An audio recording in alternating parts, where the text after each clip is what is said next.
Okay students, today we will now see what do you mean by Earth's gravitational force. Suppose this is a body and you are throwing it vertically upwards. What happens to this?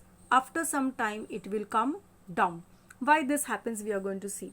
Now the body is going up by the force by which we threw it. Who is giving it the force for going up? We are giving the force by throwing it up. Okay, so taking that force, getting the speed due to that, getting that velocity, the body goes up. And there's a gravitational force which is trying to pull this body down. So what happens because of that? Slowly and slowly this body, when it is going up, it is fighting with the gravitational force while going up, and slowly its speed is going to decrease because of the fight, and one particular time its speed becomes 0. That time what happens? Now it will start falling down. So the velocity will go on decreasing.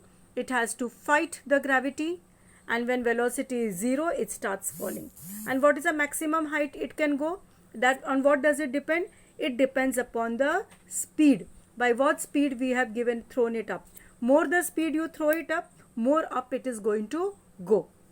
Now these are the answers to the questions in your textbook, asking that will the velocity of a stone thrown vertically upwards remain constant or will it change? Of course it will change. How will it change? It will go on decreasing.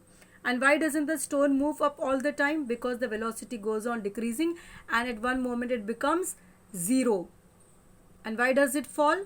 Because of the Earth's gravitational force. And what does its maximum height depend on? On the velocity by which it is thrown. Okay? Now further, you have studied that any body falls, the gravitational force is directed towards the center of the Earth. On the first page also we have seen. And finally, you have to remember that any two bodies always attract each other. One who is stronger will pull the weaker, and the satellites and planets, they revolve because of this gravitational force only.